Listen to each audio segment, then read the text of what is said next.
So age 18, him and his brother get on a plane. They go to Hong Kong and they're like, we are going to start our toy factory here in Hong Kong. They get there first night. He literally sleeps in a bush because they didn't have like, you know, a place to stay that night. So he sleeps in a bush right outside. Why wouldn't he just do a sidewalk? Too hard, bro. He you know, you don't want to sleep on the ground. You know, you want to sleep on a bush? So he sleeps on a bush outside of the airport. Be normal. Use the bench.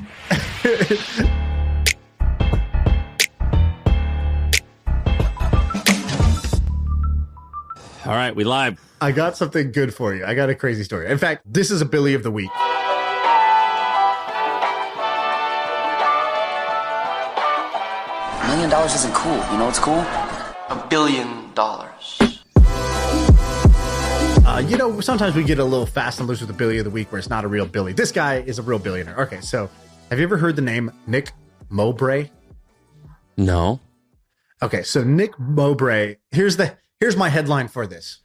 University dropout from New Zealand becomes a billionaire with $0 invested. Okay, so what happened? I'll click. Yeah, you clicked. All right, here's the next bit. Two brothers, when they were in, I think, middle school, they enter a science fair.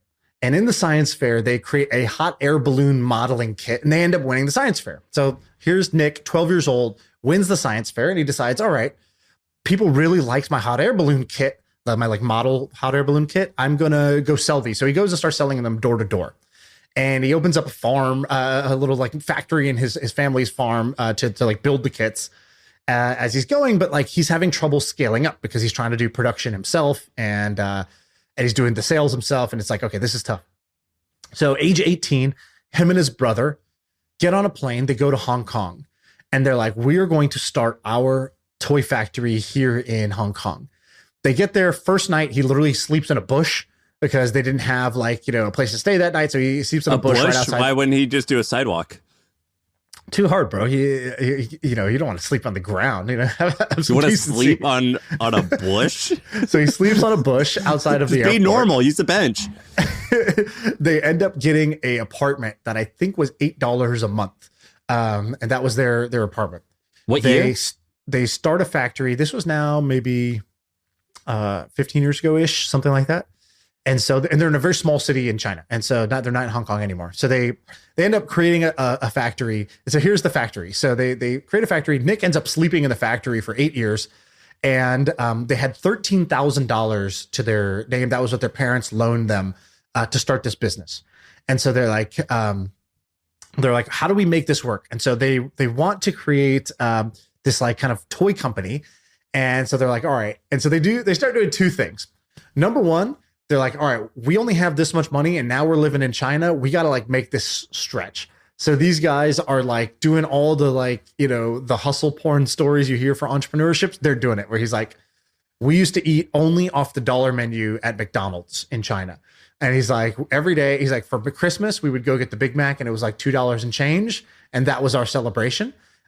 He's like, I would eat half my fries and then I would go back to the counter and be like, hey, this is like not even full. Can I get my full container of fries? He's like, that's how we did it. And he's like, we had the $13,000 from our parents and we had to make this work. And so they end up creating a bunch of, fast forward till today, they have basically like they do $1 billion a year in sales on their toy company. This guy is personally a self-made billionaire. What's it called? They've created toys, ZURU, ZURU.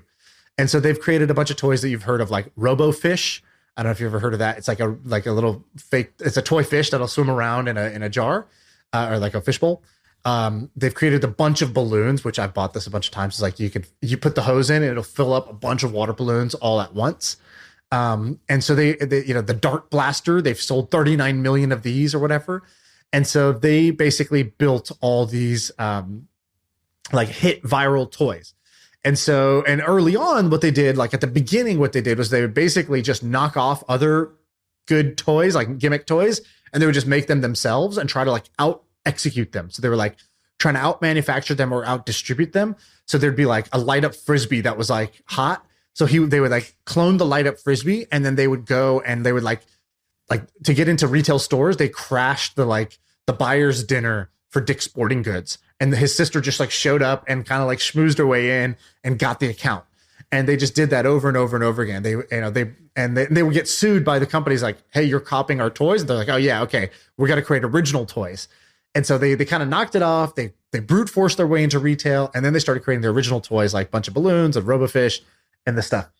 And so basically, they would basically sell these at Walmart, wherever. And their big thing was like, how do we manufacture this with no people? So they're like, can we do this where it's automated and 10 times cheaper than everybody else? And so they claim that their factories that have the robots that produce these have like no humans on the line. I don't know if this is true, because like even like Tesla, which tried to do this with their factories, was not able to do this. But like maybe it's true, or maybe it's like pretty much true. Like there's very minimal human intervention. How did you find this guy? In these. Someone DM'd it. Remember I talked about being known well? Somebody was like, "You're gonna love this. This is a perfect Billy of the Week." So by the way, whoever it is, I forgot your name. And it looks like him and his brother co-founded it, and their sister's the COO. Yes. So it's all in the family. Family owned. They own the whole thing, I think, still. And it did basically. They have 8,000 employees, 26 offices around the world. Last year, they tripled sales to 1.1 billion in 2021. And they're still not as big as Hasbro or Mattel or like Procter and Gamble, which are like Hasbro's 6 billion, Mattel's 5 billion, P&G's like 80 billion. But now they're like launching new products and new brands. So they do the toy business, they conquer that, becomes a billionaire there.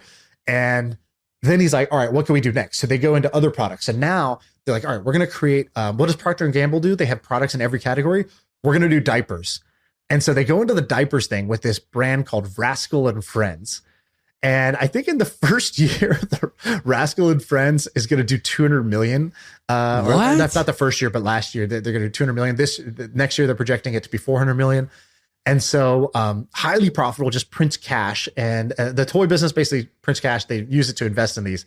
So how did the diaper business take off? Well, they saw that Huggies is partnered with Disney, and Procter and Gamble's partnered with Warner Brothers. That's why they could do like, Disney or like Batman, like things like that. And so these guys went and partnered with Cocomelon, which is the YouTube like kid sensation. And so Rascal and Friends, last year was 100 million, this year 150 million, next year projecting 200 million. Then they also did this with hair care. They have a brand called Monday Hair. Then they did pet food with a brand called Nude. They did a collagen brand called Dose. And they're just trying to replicate this with each thing. So the hair care brand is going to do 60 million this year. And so they're just stacking these on top of each other. But then the coup de grace, the biggest one they're trying to do of all of them, is this thing called ZURU Tech. So what are they trying to do with ZURU Tech? They're basically trying to create a factory that can just build you houses. Robots that build houses is the big idea. And so they're trying to create the biggest factory on Earth, period.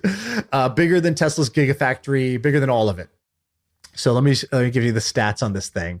Where is it? So they're trying to scale it up to 1.6 million square meters, 2 kilometers long. I can't even. Okay, so that's about a mile and a quarter long. Yeah. 2,000 K. Yeah, and 2,000 meters. Yeah, they're trying to hire 2,000 more people in the next 24 months, which is just insane. And so their idea with this factory for the ZURU Tech thing is basically like you can design a home. They basically took a gaming engine like Unreal or like Unity or whatever, and they're like, okay, if you go into a game like The Sims, you can like create a house and you could paint the wall and you could put a couch there and then you could make your floors different. Like in The Sims, you can basically design a house, you can design a whole neighborhood, you can design a large house, small house, whatever. So they're like, why don't we do that? Except it's real. Like when you're done, you click print and then the robots basically just make that house. And so this is what they're trying to do with this thing, which honestly just sounds like, frankly, bizarre. But that's what they're doing. And so that's the new venture that they're spinning out of this called ZURU Tech. And it's basically a way to use robots to build homes, which is just kind of insane. That is they crazy. Built the architecture software using a gaming engine. What do you think made him so special? I mean, this guy, like I'm looking at him and he just seems like have you ever met any New Zealand guys? Yeah, Like met some they're like Kiwis. the same, like the stereotype of like an Australian guy is like fun loving, loves Yeah, to have a get good drunk, bad with money, will spend all their money because they're like they just want to like be like a lot of Australians don't have a lot of savings because they just don't mind spending at the bar. They're fun loving. They're always a blast to be around. That's what this guy, like, if I had to like just look at him and like, oh, this guy seems like he goes all in on things. Well, I think the key to he's a redhead. Key to success. So, you know, redheads, they have a chip on their shoulder from day one that they got something to prove. So I think that's like that's a big deal. That's, I would say 80%. For real though. The other 20% is hard work. This is a great find. This guy's cool. And he's only 35, I think. Yeah. So I'm going to read you some of his tips for success. Okay. You can give me a thumbs up, thumbs down, or a meh, or whatever, you know, if it's just okay. So the first one, rethink your vocabulary. I never use the word employee because we're a high-performing team and we're playing different positions. I'm coaching the team. I'm trying to get the best players at all the positions. We have team members, not employees in our business. What do you think? Cool. I do the same thing. I hate calling them employees. Sometimes I'll use the word staff, but I hate using employees. Right. But yeah, I thought you just say the help. I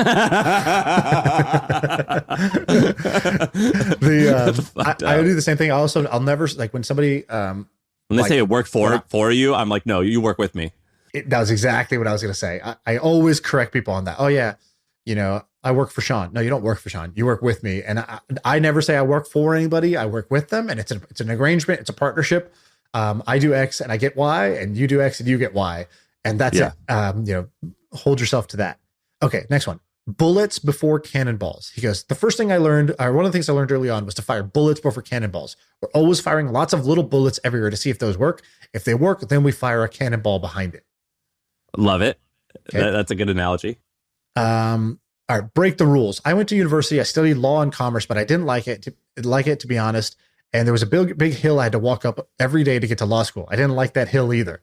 I did it for a year, and I thought, why not have a crack at just doing this work thing? So I moved to China. I didn't even make it to my second year of law. I missed out, which is probably a good thing, a blessing in disguise. Okay. Yeah, I don't really get the jump not really from hill to move to China, but didn't like a hill.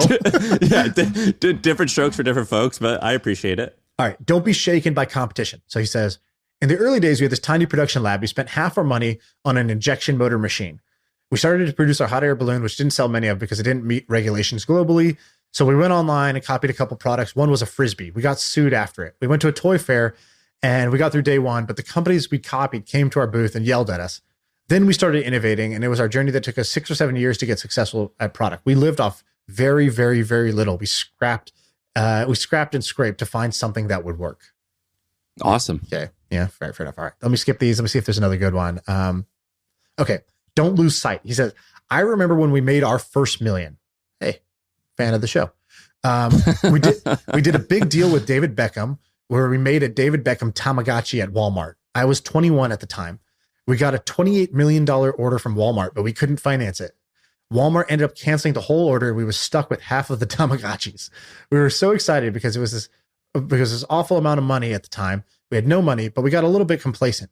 We were always checking how we were doing every month, and we ended up losing, I think, $200,000 that month. We lost a bunch of money. We sat down and we thought, from this day forward, we are never, ever going to have a month where we lose money. We took that approach, and we never lost money again. We were always profitable. This guy's awesome. What's his name? Nick Mowbray? Yeah, Mowbray, I think. Hey, if anyone knows Nick or can do the introduction to him, this guy, I would love to have him on the pod. This guy's awesome. Right. This is a good find. The redhead joke. Love redhead. Actually, my friend said something really funny. He goes, yeah, my wife, he goes, I'm doing this deal, and like, we were dealing with some people that I was like, I just can't tell if this person's like all hype or they're just kind of like a charlatan or what. And I was like, for some reason, they're just not getting along with this other person, and I don't know what to make of it. And he goes, I've seen this many times in business. 2 charlatans can't be in a room at the same time together. They just combust. They can't stand it. He goes, it's like my girlfriend. She's a redhead. She told me once, I can't stand being in the room with another redhead. And I was like, it's the same thing with charlatans. And he goes, how do you know if one is a charlatan, one person's a charlatan? You put them in the room with another known charlatan, they'll hate each other. That's so funny. This data is wrong every freaking time. Have you heard of HubSpot? HubSpot is a CRM platform where everything is fully integrated. Whoa, I can see the client's whole history, calls, support tickets, emails, and here's a task from 3 days ago I totally missed. HubSpot, grow better. Our buddy Julian has this company called Demand Curve. He's like, hey, will you speak at this like Demand Curve conference thing? And I'm like, you know the rule. The rule is, hell no, we don't do nothing for nobody except if it's our friends and we do it for free, right? So it's either big money or a big friend. Julian's a big friend, so I did it for free. So we go in there and I'm like, I don't know what this is. Oh, it's a conference talk about audience building or content or something like that. You get that all the time, I know. And so you go up there and you're like, all right, I'm gonna do my spiel. But something really interesting happened. So it was me and this other guy, Sagar, from the show called Breaking Points. I bet you're familiar with it. Have you heard of this? Or Ben, you have to know about Breaking Points. You know this thing? No, you guys don't know about this. Okay, this is basically like a TV show, like a popular show. You know the Young Turks, that channel on YouTube that was like they did their own political show. So Breaking Points, which is like Sagar and Crystal, they do their own version of like a political correspondence show or whatever, like I don't even know what you call it, political talk show basically. And they do it. They started off just doing it on YouTube or whatever. And it's kind of blown up. And so the guy was on the panel with me, and there was a few things he said that I was like really taking notes on. I was like, oh, that's really smart. And also what this guy's doing is actually pretty awesome. And I think could get huge. Like it looks on the surface sort of goofy. It looks like kids playing dress up because it's like they made it look like a talk show. So they're like at a desk. He wears a suit and tie. So it's like, but it's like, is it like a liberal news? It's like a liberal, a Young Turks thing, or is it like conservative? I don't know how they would call it. I'm not very political, so I don't really even want to say. I don't want to misclassify it. But it's their shtick is like they cover the things, or they say the things that the mainstream media is not covering, or is either undercovering these stories, or they're just like spinning it for their own agenda. And they're like, we'll just try to say the truth, like what we think the truth is, and like we'll just call it like we see it. Which again, everybody says, but the question is like, how close are you to actually doing that? It's like company values. Every company says integrity is our core value as they destroy the earth. And so, so that's what these guys do. And so they have this set, and it like looks like you went to when you go to like KFC in like China, and it's like I don't know when I do KFC. That. You've been somewhere, right? Like I don't know. Canada? where have you gone, Sam? Yeah. Like on Friday nights when you're like are at a Domino's in Tokyo, you know that feeling? Sorry, I had to big dog you there with my international experience. But yeah, basically they had this, like I lived in China and they had this phrase NQR. Like I'd be like, yeah, I go to McDonald's here, but I don't really like it. I don't know why. They're like, oh, it's NQR. Well, what's NQR? Not quite right. And it's the perfect description, which is it's almost exactly right, but it's not quite right. And like, that's all fast food overseas. All my Asian friends say it's same, but different. yeah, exactly. Same, but different. Like this knockoff Nike shoe. It's same, right. Just different. Exactly. So anyways, that's like what these guys' show looks like. It looks almost like a knockoff correspondence show. That's kind of my initial judgment. Then I started watching it, and they got on Joe Rogan, and I was like, wow, and Joe loves the show. Joe basically, he was telling me just now, I go, how'd you get on Rogan? And he's like, Rogan was just a fan of the show. And he just reached out, was like, hey, I love the show, guys. And they're like, wow. We kind of didn't think we were like, we had like most people, like early on, you kind of feel like, am I doing the right thing? I quit my job to do this. It's not big, huge. And it's not making a ton of money. It's on YouTube? It was on YouTube. And how many views? An episode? They'll have like, I don't know, they have like 800,000 subscribers, something like that. So they're doing a good job like medium now. But this was like before that. Joe got on it. Well, Joe was like into it when it was pretty early. And he was like, they were like, wow, Joe Rogan, amazing. If the number one podcaster in the world thinks this is like awesome, maybe we're on to something. So they just kept going. And then Joe invited them on the show. And then they've launched like a paid subscription because they're like, hey, look, like if you go to their website, it just says, help us. What is it? So Breaking Point. What does the title say? It goes like, help us beat mainstream media or something like that, like help us defeat mainstream media or like cover the stories that they don't cover. Some like it painted them as an enemy, which is great. Like just a smart like marketing tactic basically. But basically so Joe, their first show, the first paid show, Joe Rogan came on. And so, you know, they like had this like amazing way to like kind of kick off, but that's because they had put in a few years of like hard work before that. It's like 4 years old now. And so he said a couple things that I thought were really smart. I'm going to share them here. In fact, I actually think we should just run the whole interview we just did with him, like as a My First Million episode, if those guys are down with it, because I thought there's a bunch of interesting things. One thing they go, how'd you get started? Like, how'd you get your first 1,000 customers or like subscribers or whatever? And we all get asked this a bunch. Rarely do you hear something that interesting, but he said a pretty interesting answer. He goes, well, here's what I did. I saw that in my niche, there were these people that were already like popular accounts. And so he's like, I just went and looked at who are the top 1% of like popular accounts already. And then I just decided, okay, the first content I create is just going to be content that they love, because if they love it, they'll share it, they'll kind of endorse it, and that'll drive a bunch of growth right away of the right audience. And so what he did was he's like, okay, they have this, they need data, they need visualizations, they need charts. Cool. So I'm just going to do, or they need transcripts, like quick transcripts of like what Trump just said. They need to have like the edited, well-formatted transcript. So he's like, we weren't doing our own opinions and analysis. No, I would just sit there and I would live when Trump was talking, I'm transcribing it. I clean it up. I format it. I'm the first to post Trump said this. And then those guys would retweet it. He's like, and that's how I got my first like 10,000 subscribers. He's like, and after you get 10,000, there's psychologically this thing where you'll just start growing faster because people want to follow popular accounts. What was your advice though to these people on growing an audience? My advice was pretty simple. I don't think you should grow an audience for the sake of growing an audience. Like the audience is basically a byproduct of you doing something else you really want to do. Like if you just got that itch, you want to scratch, like, I want to create content. Like I've seen YouTubers, I think I could do it. That's actually a better reason to go do it than if I can get to 1 million subscribers, then I'll upsell my merch to this percentage of them and I can make this much money. It's like, don't do the calculating way to do it. Just be like, I'm doing this because either, like in my case, it was I'm super curious about these topics. And like, how am I going to justify spending 9 hours reading about this bullshit topic that like I have no agenda for? Well, if I had a podcast or a YouTube channel, then I could just like make the content out of that. Then it has like a kind of like a purpose to my curiosity. I have like an endpoint to it. I have a justification for my curiosity. I get to be professionally curious. Or like lately, when I originally started the pod, I literally wrote this in a doc. I've shared this before. I wrote, most likely nobody's going to listen to this, but there's a hack. Really smart and interesting, successful people are willing to go on a podcast, even if they don't know how many listeners it has.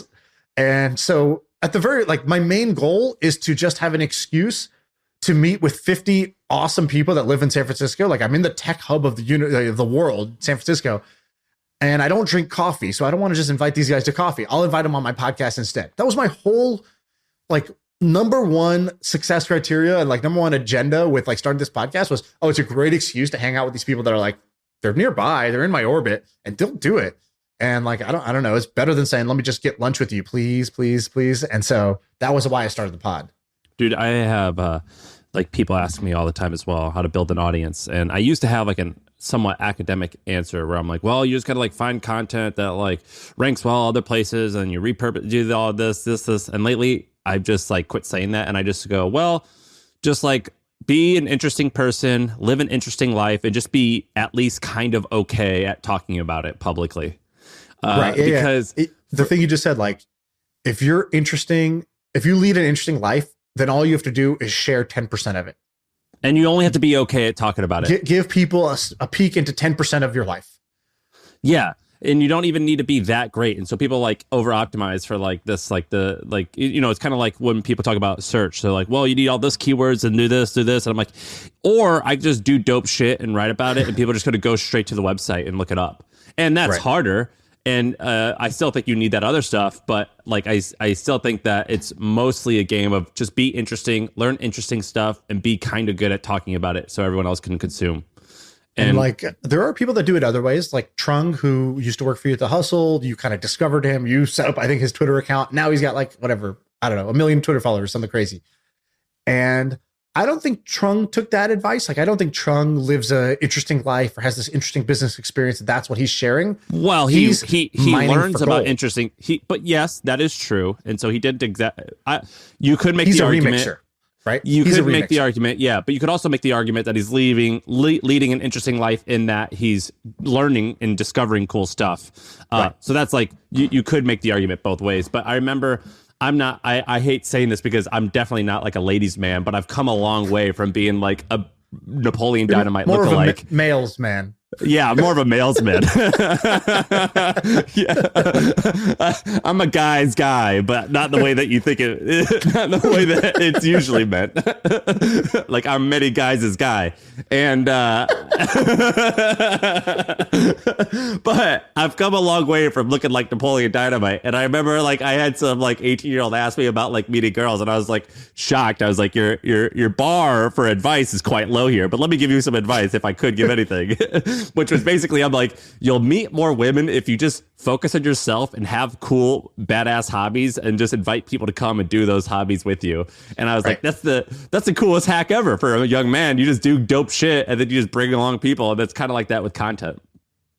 Yeah, that's exactly right. I think there are a bunch of different ways to win. You could be like Ben for How to Take Over the World. I would say he's curious about these, great men in history, or like these, these sort of like biographies or whatever. And then what he does a service. He says, I'll save you time. So I call him a time saver because he packages it down into something concise. The Hustle's newsletter and Milk Road's newsletter is exactly that. It's a time saver. So what do? You curate, you package, you deliver. Then you have like, sort of like a remixer. A remixer basically takes maybe one or two unrelated things, spins them together, puts them together, and puts that out there. You have an original content creator. That's like a Naval or a Balaji. They're coming up with like independent theses about the world and opinions and analyses that really just originate from them, and they put that out in the world. And then you have what I'll call like a lifestyle influencer. That's what you're talking about, which was lead an interesting life, share 10% of it. So there's all these different play styles that you can use. It's like in a video game. It's like you want to play tank, you want to play DPS, you want to play healer. You could play all these different roles, and they're all winning. You just have to know which play style you're trying to play. So I see that with content. But the one you recommended, which is live an interesting life and then share 10% of it, I think that is the most fun play style to play. And the most valuable. And the most valuable and the most unique, because anybody, honestly, no offense to Trung, but like many people do, and anybody can go read fucking Reddit and Wikipedia and like create a thread of, here's the story of how whatever the dude created Starbucks. And it's like, or the guy, the one that's repeatedly done is the hot sauce guy. What's the hot sauce guy in the California? Sriracha guy. Yeah. Everyone talks about that guy. That guy is the king of the thread boys. Yeah. Every thread boy at home has like a small bottle of Sriracha on a shrine. And they're like, I'll always remember the day I could tell people that Sriracha started in Thailand. Or the peppers were so bad that the neighbors at the factory hated him. And they don't even advertise. And it's the same bottle since day one. Yeah. The Costco Sriracha. hot dog is still $1.50. Yeah, like there's these like, classic ones. But the one you said was I think the most rewarding play style. And my trainer had a great phrase for this, because I was like, I was asking about his business. I was trying to help him with his business, and he ended up dropping like I thought I'm the business guy. I'm going to share with him this great knowledge. And I was like, you got to think about your niche, your audience, who's your idea, who's your customer persona. And I was like, just looking back, just cringe city about like trying to help him with these things. And he just said, I was like, you don't have a website, you don't have a business card, blah, blah, blah. And he just and I was like, so who's your, you got to know who's your customer. He goes, my customers are people that love what I do. And I was like, okay, that sounds like some smooth ass R&B lyric, but what does that mean? What are you going to do with that? And he's like, and I didn't understand at that time, but he's like, that's it. He's like, my customers are going to be the people that love what I do. And he's like, okay, well, what do you do? He's like, I'll train you on your fitness. And during that session, I'll train your mind as much as your body, right? It's mindset. And because the mindset's totally aligned with this stuff. And that's what I'm into. And I'll just share with you stuff that I'm doing with my own training, with my own mindset training or my personal training. I'll work out with you together sometimes, and I'll come to your house and we'll just kick it for hours. I don't watch the clock, right? Like that's how I want to live. And people, my customers are going to be people who want that. And I'm not going to try to go backwards and say, what does the market want? I'm going to conform myself to it. And so there was this real artist streak to it. I thought, all right, well, that sounds cool, but like that shit doesn't work in the real world. Sure enough, how did it work? I was his only client, I think, at the time. And we work out like in my garage, but we just leave the garage open. And then people walk by and he just super friendly with them, but never says like, hey, by the way, if you ever are interested in my services, here's my card. Never. Like they would walk by, he would joke around with them, sort of like just flirt with people. And then he would just like, go back and keep doing our thing. He's just a happy guy. By like the 7th day, people are like, man, it looks like y'all are having fun. The music looks fun. The home gym, they saw us like setting it up. Each day would get better. They saw us joking around. They would see I'm breaking a sweat. They would see how we're using, like we'd use our tree and we'd use all this stuff that was just around us because I didn't have all this equipment. And it just looked like two people having a lot of fun. And so my neighbor signs just a bunch of sweaty, shirtless guys hugging. You know what I mean? Hanging off of trees and just touching each other's body. And so guess what? People wanted some of that. And so my neighbor signs up. Then her husband signs up. Then the other neighbor signs up. Then my sister's visiting. She does a workout. She signs up. My mom signs up. My brother-in-law signs up. My niece and nephew sign up. Everybody starts signing up. This guy now is a full roster. Still never had a website. Never had a business card. Never went and knocked on a door or tried to do a sales pitch. All these people like conform their schedules to him.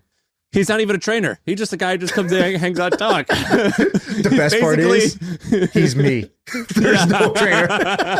He's just a prostitute who won't have sex with you. I don't even know what to call him. He'll just hang out with you. I got a guy. You need a guy to come hang out with you? I got a guy. But long story short, this phrase of who are my customers, the people that love what I do, that is like playing, in my opinion, business at the highest level because it is the most freeing. Imagine if that was true. That's the most freeing thing you could do, right? Same thing with content creation. How am I going to get subscribers? How am I going to grow my audience? I'm just going to do the most interesting things. I'm going to share it as I go. And the people who follow me are going to be the people who love what I do. And like, that is just, I think, a much better way to go than like this, frankly, a sort of desperate approach that I think most people take to building a business, getting customers, getting subscribers, all that stuff. Dude, let me show you an example of, I think might be the exact opposite of what we're talking about. So I've been researching, and I think someone's DM'd me on this on Twitter, but I found this thing called Strongland, like the word strong and then the word land, Strongland Publishing. His main thing is called Life, Math, Money. All right, check this out. So this guy, he owns maybe half a dozen to a dozen. I've found like 4 or 5 so far. Different Twitter handles. One is called the 48 Laws of Power bot or quote bot, I believe. Yep, another one is called the Book of Pook, P-O-O-K. And the 48 Laws of Power bot quote or quote bot is just like, he's got a ton of quotes loaded into this. And it has maybe 200,000 or 300,000 followers. Another one is called the Book of Pook. I think that's how you pronounce Pook, P-O-O-K. And he's just like quoting like this pickup artist from the early 2000s that no longer writes. And then he owns a handful of more of these like just Twitter handles that are just like generic. And they're all basically focused for men. And it's about getting laid, meeting girls, making money, getting fit. And he owns like 6 or 12 of these handles, which is obviously like not the hardest thing to grow because it's like these cool taboo topics. So like it's one of those things where you don't talk about your friends, but everyone wants to be better at all those things. So you follow these guys, and he like has like a circular thing where he like retweets each one, and each handle links off to a Gumroad page that sells a document related to that. So like the 48 Laws of Power one, it's like, here's how you get more powerful and power. Here's how you get more power and influence at your job. Which, like, who doesn't want to learn that? And he sells it for $89. And then it's another one. It's like, here's a bunch of lines to pick up girls. Here's like a workout plan to get abs in 8 weeks. Or here's like the perfect way to eat healthy and feel good. And if I had to guess, I would say that he's doing between $500 and $1 million a year in sales just off these Gumroad things. So because you can see the sales. So basically, not the sales, the reviews, I think. No, it's a sale. So like, for example, wow. Live Intentionally 90-day self-improvement program. I think it costs $89 and it says 9,506 sales. How much is that? Is that 900,000? That's $500,000. That's $500,000. I don't know how long, right? So maybe this has been out for years. I'm not sure. I think he's only been doing it for 2 years. And then there's like, his crypto one. There's his like, build your Twitter audience. How much is that? How many did that sell? So that has 5,400 sales. So Oh, how much dollars? let's see. I want Like $100 this. bucks? How much is it? $179. So Golly. his Twitter one has generated $1 million. His next one has generated $500,000. So I think pretty safe to say he's doing at least $500,000 a year, probably closer to $1 million. Isn't that funny? Is this hilarious? This little guy, and his name is Harsh Strongman, I believe his name is. So it's like an anonymous name. And his blog is called lifemathmoney.com. And if you go and look up who is Harsh Strongman, and he says, I'm a certified financial planner in India. And I guess he just has this blog and he talks about this stuff. And I think it's cool. I think this anonymous blogger who only uses some type of like free-ish looking website builder and Gumroad is just killing it. And I think it's awesome. That's amazing. This is hilarious. It's awesome, right? When I think about a harsh strong man, a man who just embodies life, math, and money, I think about an Indian, a mid-20s independent Indian certified financial planner. No, like this is my cousin Vikram. Like, this is my cousin Vikram. I just found out what Vikram does for a living. There's a reason Alpha and accountant both start with A. This guy's as alpha as they can get. The alpha accountant is going to be his new thing, and he's going to have a Twitter handle on like Excel courses. Make taxes your bitch. Yeah, that's hilarious. The Andrew Tate of Excel. All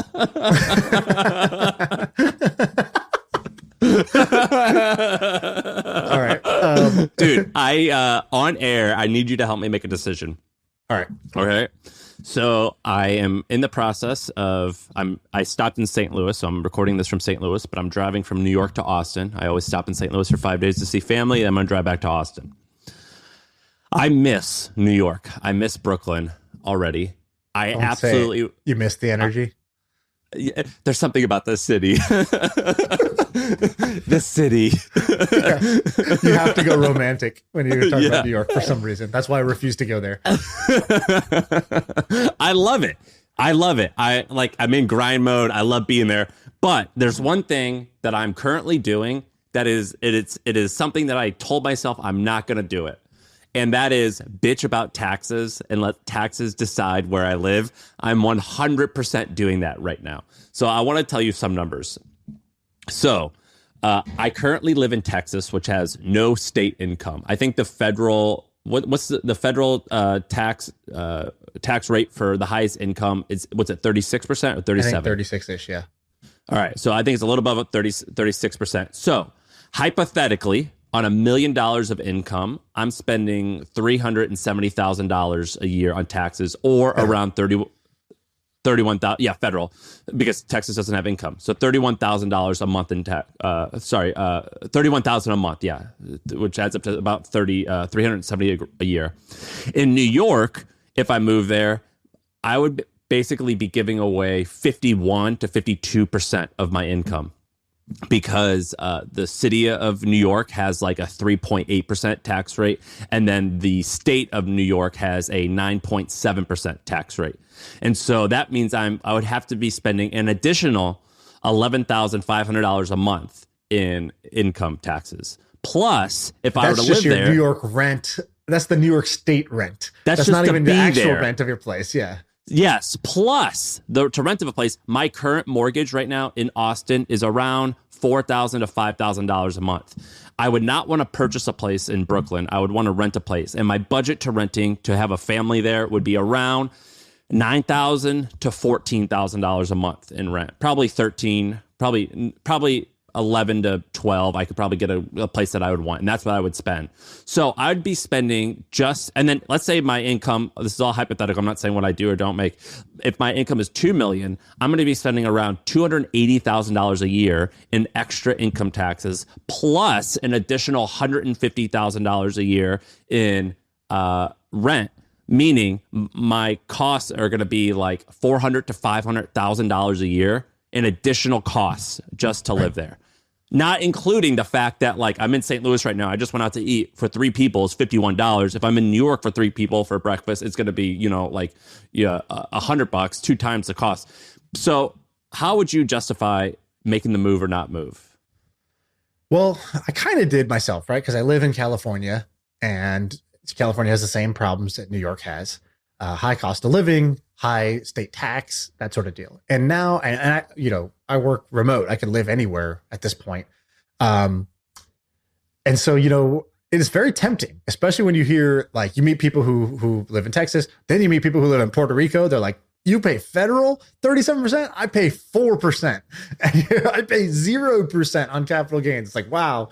All right. I guess that's also an option. So there's sort of like no end to it. And I used to live in Indonesia, and, for $2,000 a month or $3,000 a month, like, you're living large, out there. So like, you could have I had a cook and a maid that lived in my house. I had a driver that drove me everywhere, and, like, didn't have to think about anything. So there really is no end to this idea of, like, optimizing cost of living versus, like, what you want to do. There is no end to it, but maybe there are thresholds.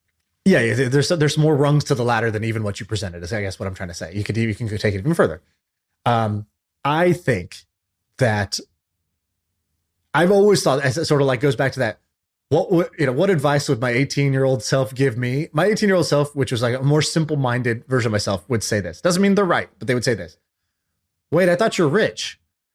Like, so you're moving to where you don't want to live to save money? That sounds not very rich, right? So if it's all the same, if it's all the same in terms of where you enjoy living, cool, then obviously pick the difference. If you enjoy one more, I would go to it. Now, the hard part is, how do you price that enjoyment? How do you price that energy of New York?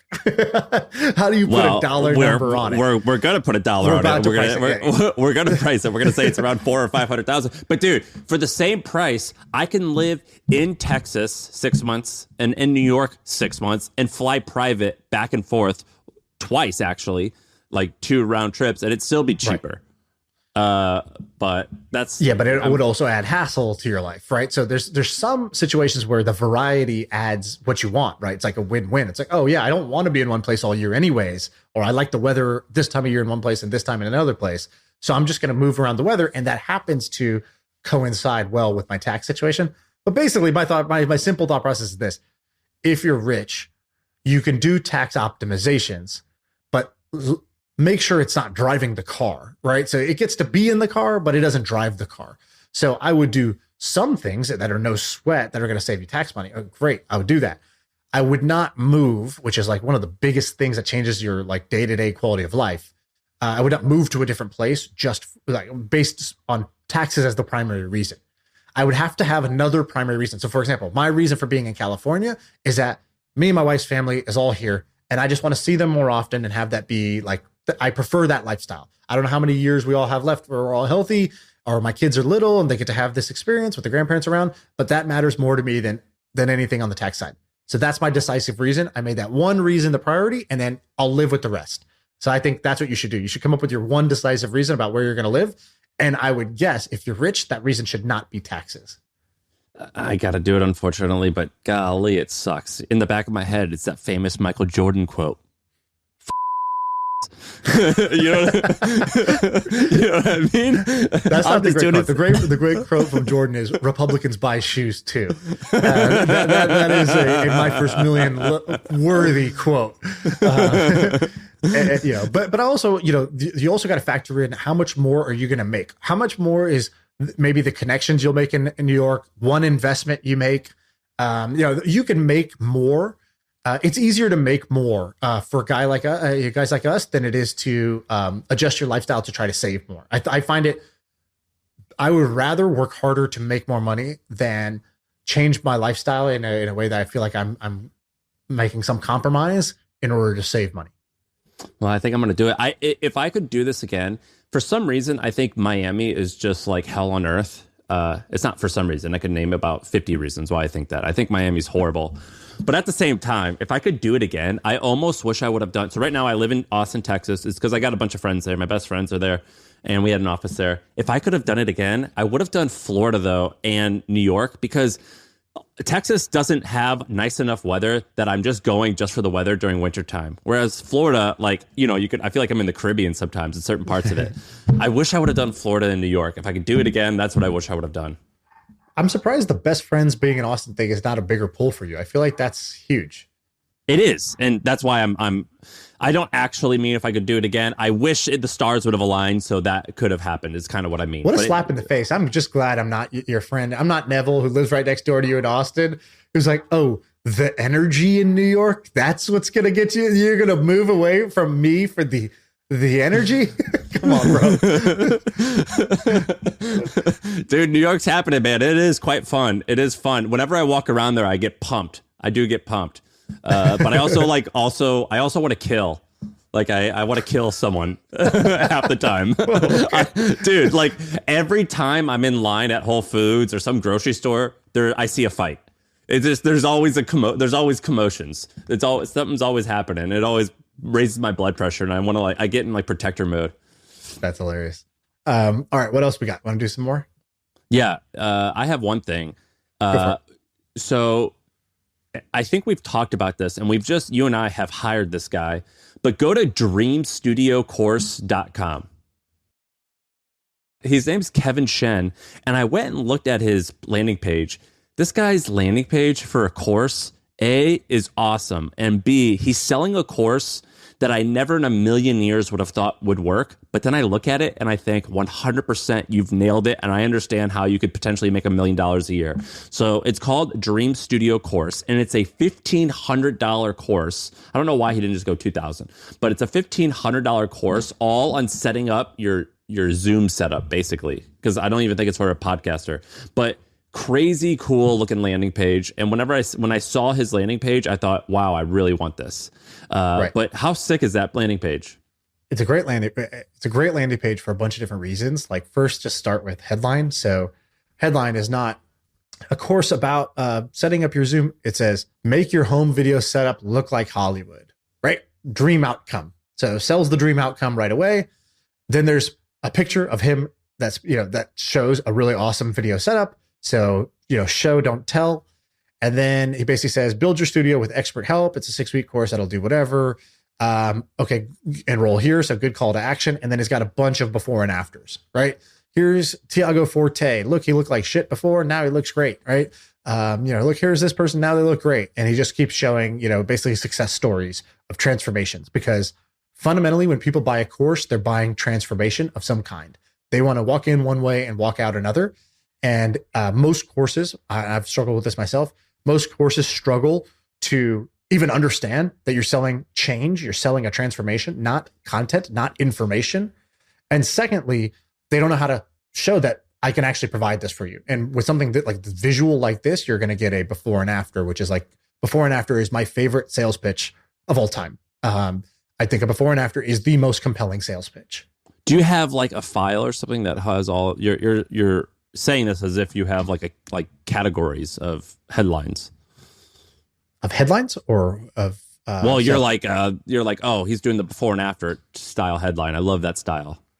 Yeah, I have so in my course I teach these. I'm like, here's a bunch of frames you can use to like sell your product. If you can, dude, will you send that to me? Visual like this, yeah, well, if it's visual like this, you use before and after. If it's not visual, there's another one I call Stop the Struggle. So Stop the Struggle, you sent me this landing page, actually. Abstract Ops used to have this landing page. I think you invest in those guys. It was like a stick figure running away from a tornado. And it just said, stop putting off your back office tasks, or like stop running away from your to-do list or whatever. And that's what I call a Stop the Struggle pitch, which is basically saying, instead of saying what we do for you, we'll say, we can put you out of your pain. Is that pain hurting you? I can stop the pain for you. I can stop the struggle that you're having, right? He could do the same thing. So he does dream outcome before and after, right? Like make your home video setup look like Hollywood. He could also have a stop the struggle, which is like, basically a stop showing up to work looking like this. And it's like the up the nose camera shot, blah, blah, blah. And it's like, instead you could look like this after. And so, so basically I have these different frames that I'm like, this is a way that you can present your product, your information. And so, because I have one of my sessions in my course is a landing page one. And so that's where I'm like, this is where you need to use this, is on your landing page, because your landing page is your 24/7 salesman that will always deliver the pitch exactly as they were trained to do, 24/7, anywhere in the world, never have a sick day, and take no commission on sales. And so like a landing page is the greatest salesman ever. And so I think you should train your salesman to like be able to sell your product effectively, essentially.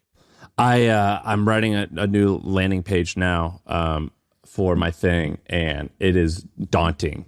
Like no matter how many landing pages I've written, it is always hard. Well, because your bar keeps going up. Because you're like, oh, I know what great looks like. I know I want it to be great.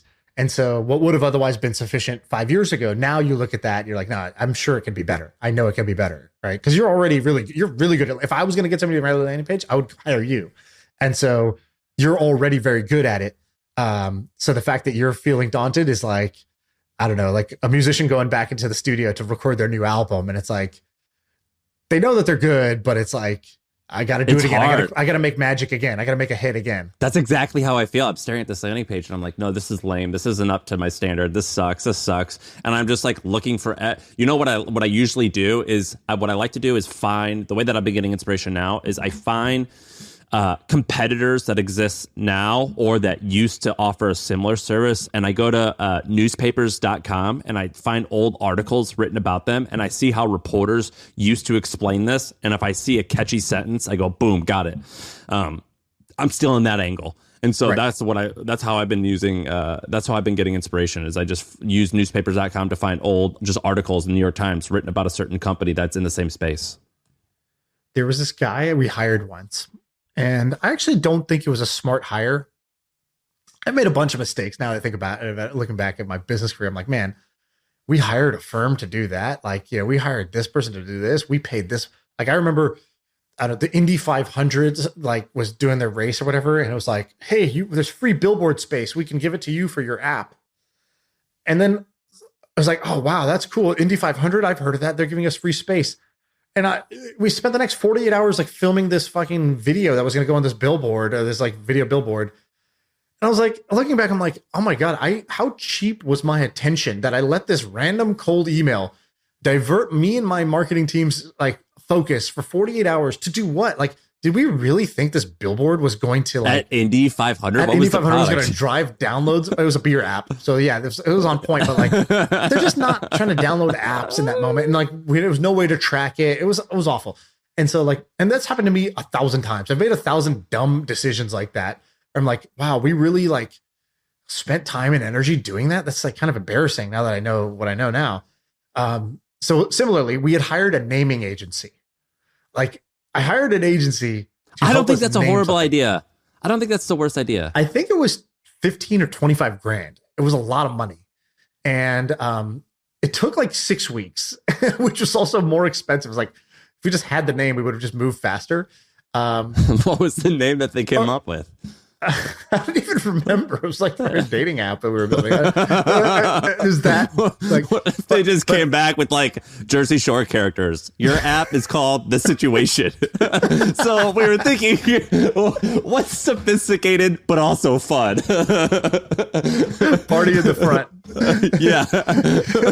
So basically, we're thinking Pauly D. Say it with me, Pauly D. The latest and greatest dating. It was like, and so anyways, it wasn't even that they did a bad job. They actually did a good job with their thing, but it was just unnecessary. It was an unnecessary thing to do. But I do respect the craft, because I remember I went to the meeting room. This guy Eli was sitting there. I think Eli Altman is his name, I think. And he was like, okay, so tell me about it. And I was like, so here's the screenshot. And he's like, no, just like, tell me about it. I'm like, so it's an app that lets you do this. It has these features. He's like, no. Like, why'd you make the app? And it's like, oh, because at the time I was single. I was like, so I'm single. I've used dating apps. And he's like, I was like, they all sucked. And so that's why we wanted to make this great one. And I was kept rushing into here's my answer. Here's my solution. He's like, but like you said, it sucked. What sucked? Like, what sucked about them? I was like, well, they're just like too hard to use. Again, generic. And he's like, so like, what did you like? Do you remember just getting really frustrated about it one time? And so he's asking me these good questions to like actually unpack the customer stories, the words, the phrases that actually mean something. He got beyond the jargon. And then I was like, okay, so what happens now? Now you guys, have this crazy brainstorming exercise where you come up with a name. He's like, no, just like give me some time. And he just took a whiteboard marker and he just sat down cross-legged, like, you know, like Indian style, in front of a whiteboard on the floor. And I was like a child at play. Yeah. He was literally like a child at play. And he just like put his phone at silent and put it outside. And I was like, whoa, this guy, you know, like there's no bigger sign of seriousness than somebody who turns their phone off and like leaves it outside of the room. And he's like, he just started writing, and he started writing long form. Like I was like, oh, he's got some names. And I went there to look for names. He was like, you know, dating is like hard. Actually, it's not hard. It's just kind of, it's frustrating. But the thing that's frustrating about it is like, I know that I'm a good catch, but I'm sitting here trying to perform. And he's just like writing out like the feelings that go through the mind of the person that's doing this. The way the story needs to end is it's the most like weirdest, horrible thing. Like he's this thoughtful thing and he comes up with like dick butt. Like basically, that's basically it. So he did this long process. And I actually think that there's some military phrase, which is like slow is smooth and smooth is fast. Yeah. And I've always tried to go fast when it comes to business stuff. How do I go faster? How do we speed this up? And I've paid the price many times where like, if I had just slowed down on the appropriate step, the whole thing would have gone faster, even though that step would have gone slower. For example, figuring out what is the actual problem I'm solving? What is the pain that the person is feeling here? What are the words that they would use to describe it that would resonate with them and get them to nod their head and be like, yeah, I've had that. And then how would I explain it in a way that's simple to them? Like that's what he was ultimately trying to do. He was trying to figure out what's the problem. What are the words that somebody would actually use that would resonate with them where they'd nod and be like, you know, amen, preach. Like I feel that you put it in words better than I even could, how I was feeling about this situation.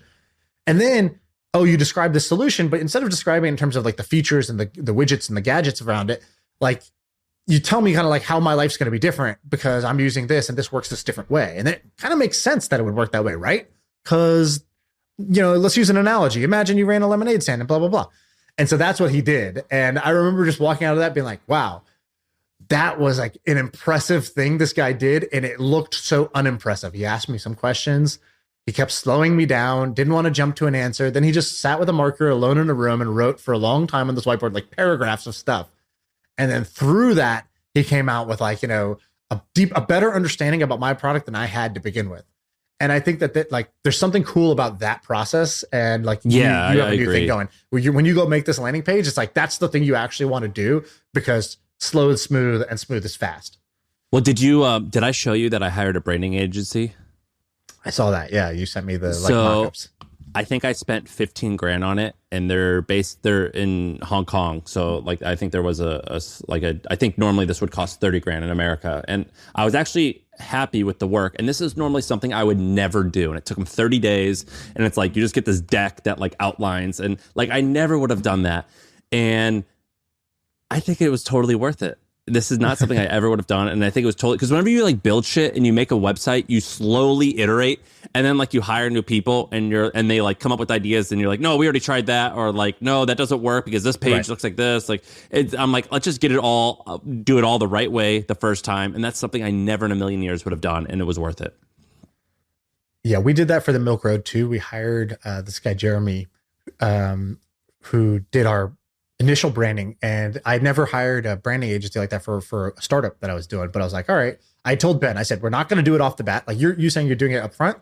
I think that's okay. I don't think that's necessarily bad, but I also don't think it's necessary. And so usually for a startup, you just kind of want to do what's necessary. When I say off the bat, I already had $250,000 in revenue. Yeah, exactly. So I had told Ben, I said, he's like, he made a logo like in 5 minutes on Canva. And I was like, all right, I like this. I like the name Milk Road. Sounds fun, goofy, easy to say. I can get the domain for $2,000. Let's do it. And then he made this logo in like Fiverr or Canva or something like that. And I was like, all right, let's run with it. He's like, you know, don't you think we should blah, blah, blah. And I was like, all right, here's the deal. It seems like you want to spend more cycles on it because you think the brand is important. And I agree. The brand will be important. I just don't think it's important for us to get our first 10,000 subscribers or even 100,000 subscribers. So let's make a deal. If we can get to 100,000 subscribers through our janky thing, that will reward ourselves by investing in the brand. Because I think ultimately the brand, this whole exercise of like having a cool brand, it's really for our own pride more so than it's going to improve the like conversion of this right now, or like it's unproven how that's going to do. So let's reward ourselves. So we got to 100,000, and then we hired this guy, and then he took us through these like cycles and review after review of these like decks. And I then thought both were good. I have this guy in India who's like my designer for all my projects, and to create that milkman character, who I think is actually the best part of the brand. He actually made it. This guy in India made it in like one day, and I was like, wow, perfect. Thank you. That's exactly what I wanted. Thank you so much. And so we just like ran with that. Dude, I think the outcome was actually quite good. I loved your brand. No, I thought it was good. I thought it was a win. I told you the story, right? When I went on vacation to Hawaii, and the guy, Jeremy, he lives there. He lives in Hawaii, and he's like, oh, you're here. Like, let's hang out. I was like, oh yeah, great. And so he comes to the hotel.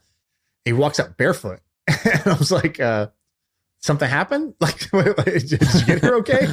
And he's like, what do you mean? I was like, you're not wearing shoes, dude. And he's like, oh, I don't wear shoes.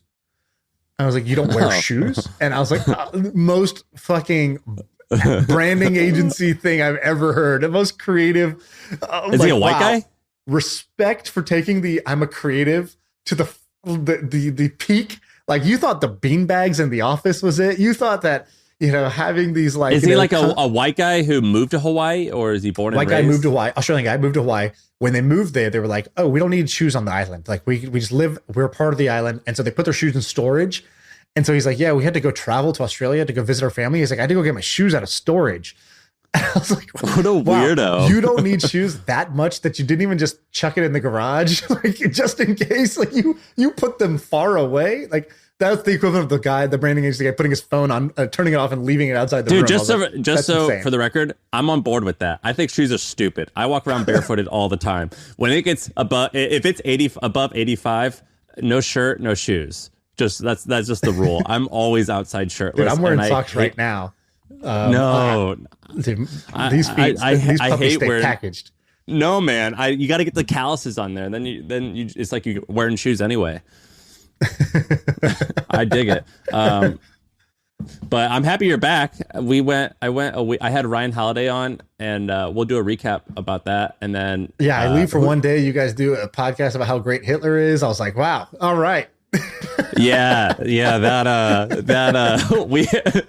had to switch some things up. Basically, we did this pod on Hitler, and I was talking about how sad it was, and then our freaking YouTube guy, he like put up this stupid thumbnail, and it said like things you can learn from things, or something about like, it was about like things you can learn from Hitler on business building. And I was like, whoa, no, not a chance. And I texted Ben, I go, Ben, you got to get rid of this. That's not at all what we talked about. This is, and it had my face on it. It had my face next to it. And I was like, dude, that's not even remotely what we talked about. We talked about how horrible he was. And so, yeah, we talked about Hitler and had Ryan Holiday on just right when you left. So I decided to come back. I cut my emergency short to come back. It was fucked, man. I can't let you totally throw our YouTube guy under the bus, because he did contact me. He was like, hey, I think I'm going to do the Hitler angle. I think it'll get tons of clicks, but obviously it'll be controversial. Do you think that's cool? And I was like, yeah, man, go for it. Anything for clicks. More YouTube views. And you were like, yeah, put Sam's face on it while you're at it. Not my face, only Sam's face. Can you brighten the image? Can you brighten his face up a little bit?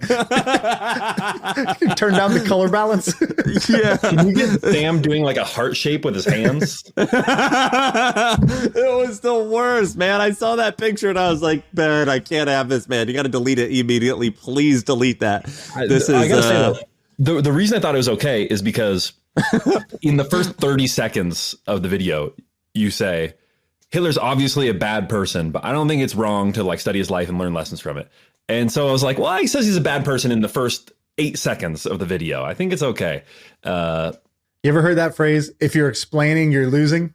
Yeah, if you're explaining, you're losing. That is totally right. I was like, it didn't work. That was a. I understand. But people like that episode. But multiple people were like, my favorite episode. I just shared it. I don't know if you saw those tweets. There was a bunch of people who really liked that episode. Yeah, and they also liked the Ryan Holiday one. So basically, you're welcome.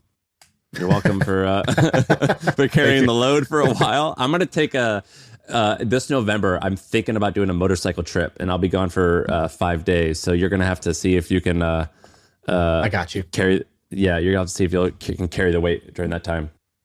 Yeah. Why? Why Stalin is so misunderstood. Yeah, Coming dude, to you. We could talk about this another time, but do you know that YouTube channel Ghost Town Living? Yeah, that's those guys who bought that town, that abandoned town, and they kind of vlog about as they've been building it out or whatever. So I invested in it, and it's like me and Ryan, Nathan Barry, and like 3 or 4 other guys. And I wrote I gave him 25 grand. So I think I own like less than 1% of it. But I want to ride a motorcycle there and check it out. It's like 4 hours outside of LA. I think it'd be fun. That's interesting. Why do you invest in that? Well, you can ride your motorcycle there anyways, right? So what do you think, like, this is going to become a valuable investment or no, it was an emotional thing. No, it was an emotional thing. My justification was, it was like me, Ryan, Brent, the guy on there, my friend Brendan, and Nathan Barry, and then only 3 other entrepreneurs. So it was 7 of us. And I figure, well, if I can like somehow like get invited to like a thing there, or get to talk to them, and I invested 25 grand, I bet I can make that money back just off these relationships, or just like a cool story. Like, so that's kind of how I thought about it. And I asked Nathan, well, and so I did it for that reason. And I did the whole deal without seeing any documents and just talking to Nathan. Nathan Barry wrote me a text. He goes, just so you know, there's a little bit of room if you want to join this. Here's the pros and here's the cons. Here's why I did it. And I go, okay, cool. I'm in then, because you just said you're in. I'm in because I trust him. So it was that simple. That's great. Yeah, I think it's a good idea. Okay, cool. And I have a couple banger topics. I'm in I have a lot of research going on right now, and I'm excited. There's some that I'm like, they're almost so good, it might need to be its own episode. Like, I want to do one that's basically breaking down like what's actually going on with VR. Like, is VR kind of like dead in the water? Well, is it low key killing it? Like, that sort of thing. And so we've been doing a bunch of research on that. Share it with me. Yeah. And we'll do a whole episode on it on Monday, and I'll be the straight man, and I'll ask you questions like I don't know anything. Okay, sounds good. I think it needs, basically it's good as is, but I think it could be a lot better. I actually want to go talk to a bunch of like the VR app developers to be like, yo, give me the real deal. Like, what are you like? Here's what the data tells me. But like, what, do you agree or disagree? So I want to talk to a few other experts, which normally I don't do that. Normally it's like either that happened already accidentally, spontaneously. Yeah, you're not doing it's the capital J journalism. Yeah, so this time I'm kind of like, I don't know, going further for some reason, but I think it's because I actually want the answer, because I want to know if I should be investing more in this space or not. And and also, dude, a couple of my investments have taken off. Like the first, some of the early deals with the fund is now 2 years old, and we now have 2 or 3 companies that are like 40x to 80x returns. Not liquid yet, so anything can happen, but that's like a crazy multiple, and it's like. It's like, so in my brain, I knew intellectually this is how it's supposed to go. You're supposed to do this angel investing thing. You get this basket of companies, and then you're looking for these breakouts that are going to return this huge, multiple 20x, 30x, 50x, 100x, 1000x returns.